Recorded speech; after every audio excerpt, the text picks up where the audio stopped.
Hello, friends. Thank you for coming by and welcome to the Village, where we try to present thought-provoking topics that we hope will enhance the lives of those in and around our neighborhoods and communities. In this episode of the Village, we explore the benefits of fresh fruits and vegetables with Brother Mike Menace as he gives us a tour of the landmark farmers market, which is located at 2489 Carnes Avenue, Memphis, Tennessee, in the heart of the historic Orange Mound community. If you find interesting what you're seeing here, please, at the end, like, subscribe, and leave a comment or suggestion about what you have just seen or topics you would like to be explored here in the Village. My name is Clarence, I'm the host, and let's get going. First of all, listen, I'd like you to introduce yourself and introduce your facility here. Okay. And give us a synopsis of what's going on here, how you nurture. You've already told us how you nurture the children, but how what you have here nurtures the body and the soul of the community. Okay. Well, I'm Mike Menace. They call me the coordinator. I think of it like Sanford and Son, Fred Sanford's coordinator. I don't get hung up on titles. You know, it's just a thing that we do. You know, we wash bottles, clean tables, and serve customers.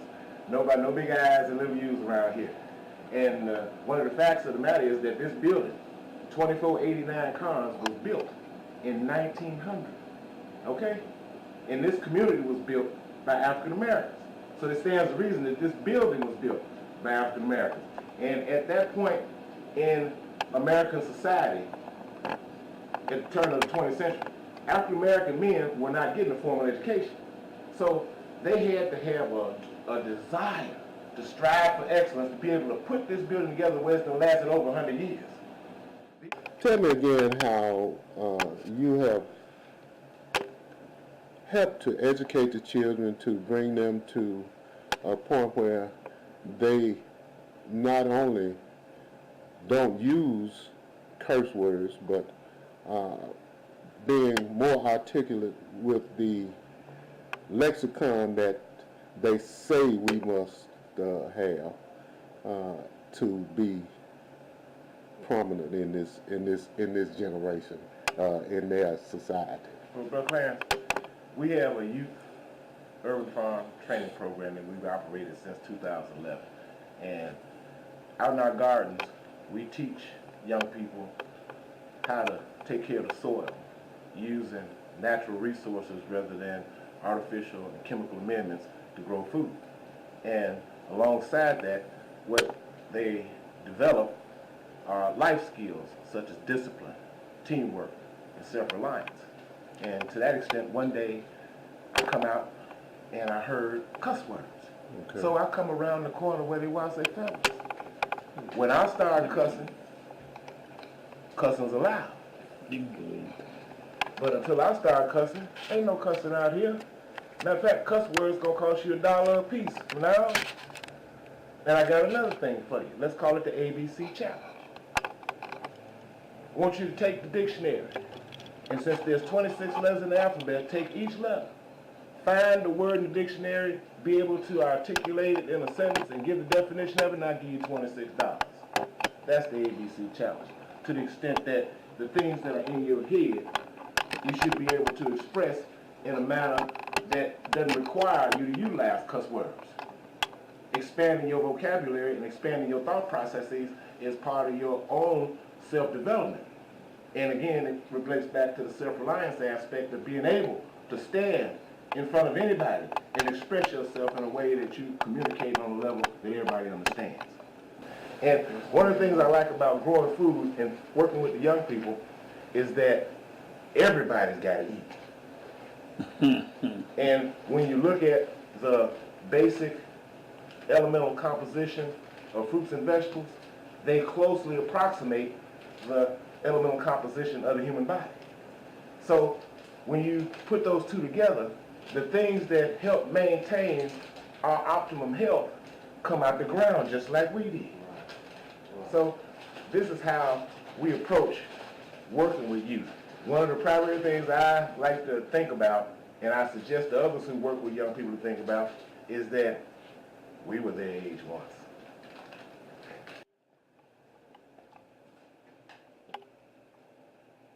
Brother McMahon, I see that these things are labeled. They're teas, right? Yeah. And they're labeled to take care of just about any malady that we may have. Well, Brother Clarence, this is something else that we've taken under consideration. When you think about the pharmaceutical companies, they have chemists and laboratories. And in those laboratories, they mimic the molecular structure of plants to create the chemical compounds that lead to the different pharmaceuticals that they issue out to people. Okay. Because they know that these plants have specific properties that are beneficial to the human body. But in order to produce it on a mass basis, you create chemicals and put the chemical compounds together. Problem is, when you mix these chemical compounds together, they create a certain amount of volatility. Okay. And this volatility can lead to side effects. Plant don't have no side effects, it's the plant. They just grow. They just grow. But now when you start operating on a level that takes you away from that natural state, it leads you to a place where there are a lot of question marks. This is why they have to do clinical trials to get a determination of what the side effects might be so that they can have a disclaimer. Right. And release them from liability so that when you take this and get these problems, we told you that you might have these problems. But now, the plant doesn't act as fast as the chemical. You take a tablet and 20, 30 minutes, an hour later, it's doing what it's supposed to do. Yeah. The natural plant has to saturate into your body over the course of time, so you have to have consistency in your taking it. Okay. And one of the reasons we make it into a tea is because it gets down into the gut. And from the gut, it releases throughout the entire body. It takes a little time for it to saturate. Non-meat eaters, it saturates a little quicker than those of us who eat meat because of the process for digestion of meats takes a lot longer than the process for digesting plants. But in any event, it's a longer period of time before you start feeling the results from the natural as opposed to the artificial.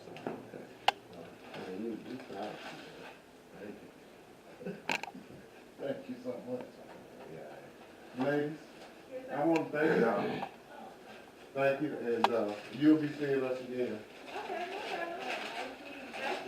Same here. Y'all have a great day.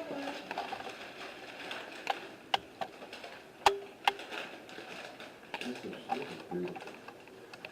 Brother Muhammad been trying to get me by here. Well, one of the things that we desire to do is to get this thing replicated. Okay. To see, we want to get other folks growing and producing this stuff. Okay. The more people we have in different places growing and producing it, the less likely Fred Hampton or Martin Luther King or one of our leaders to be taken out and everything stopped. Okay. I hear you. You see, when it's coming from 8, 10, 12 different places, who they gonna get? Right. They can't get us all. Mm-hmm. That's it. Thank you, sir. Let's go right ahead and take a look at this. Can you tell me about your catfish farm? Yeah, we take them out, clean them, lay them.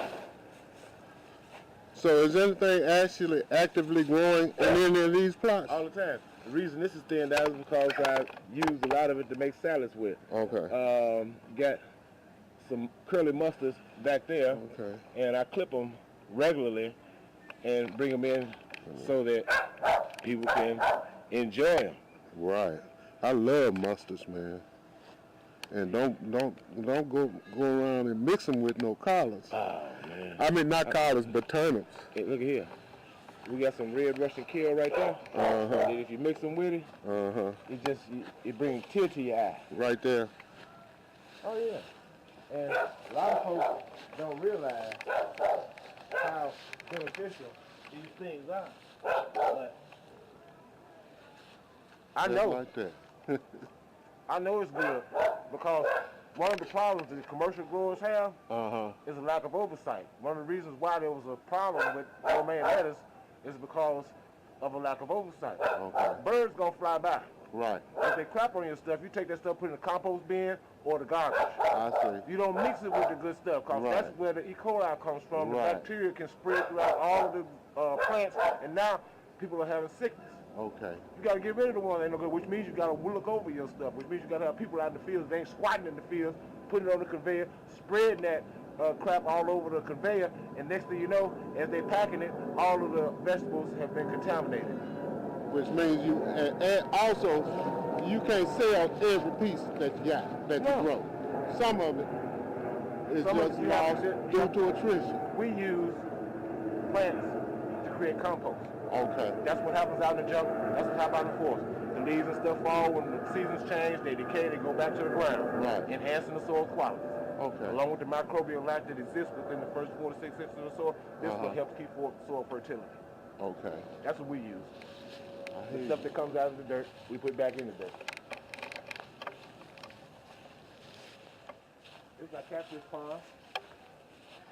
Back in November, we took the catfish out, skinned them, filleted them, vacuum sealed them, froze them, and we'll soon be offering them to the public. Okay. Okay. This area here we call Garden 2. We've converted into a fruit tree orchard. The fruit trees are just now into their second year, and we're developing in them. We're training them to grow sideways. Okay. They said it's a method called espalier that was developed by the French. Back before the in medieval times, have some more mustards growing in there. Okay. Take a look. All right.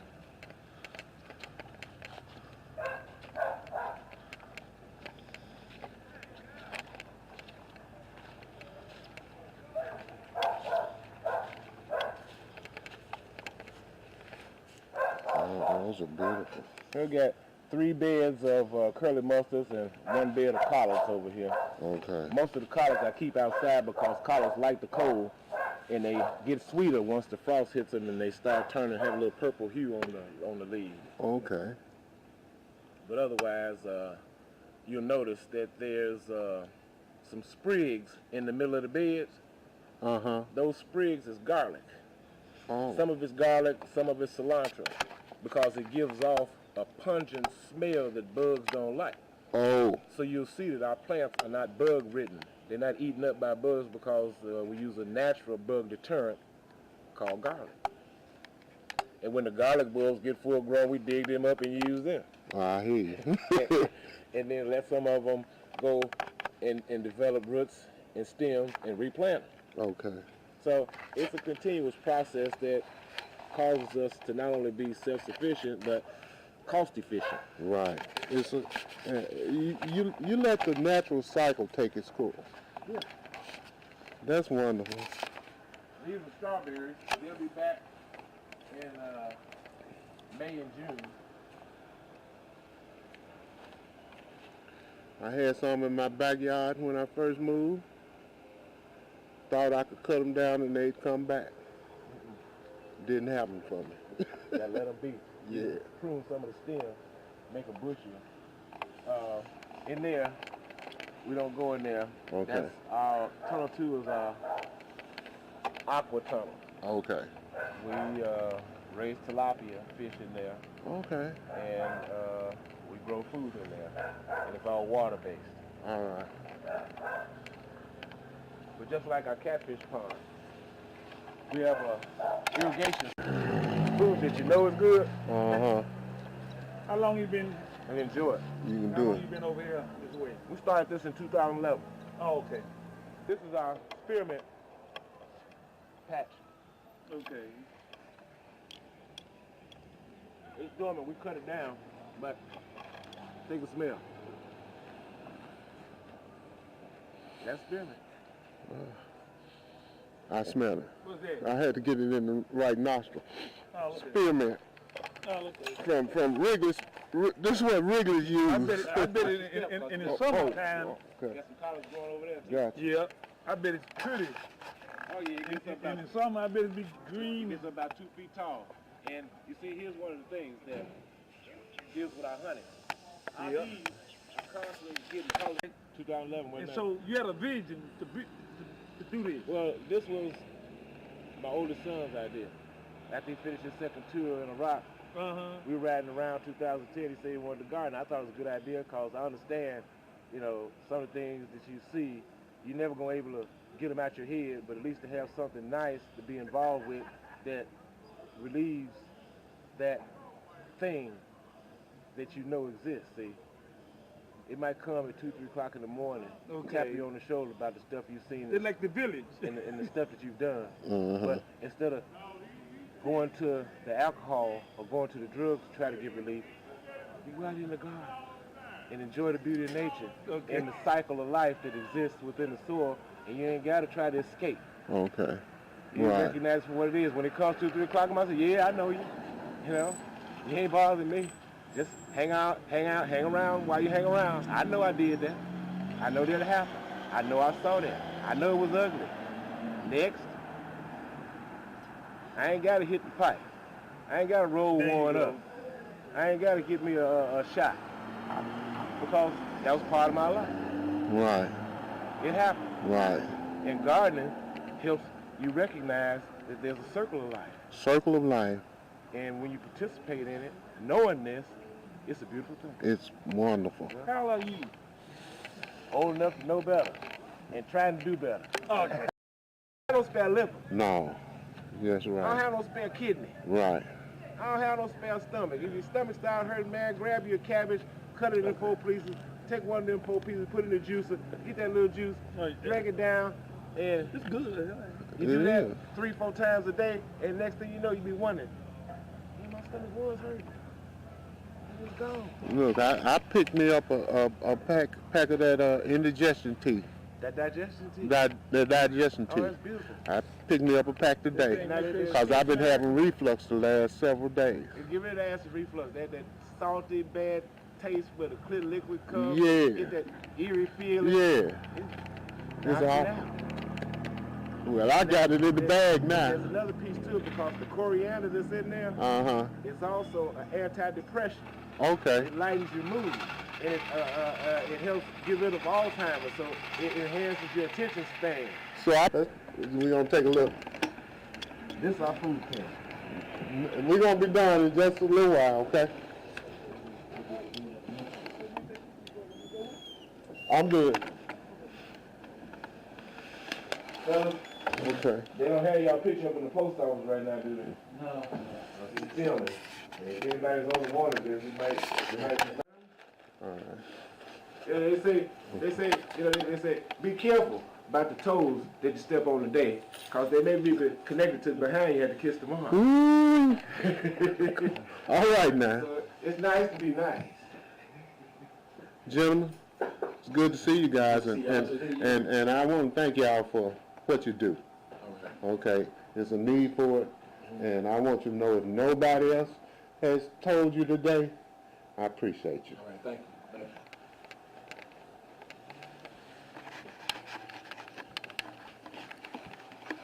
So we'll usually put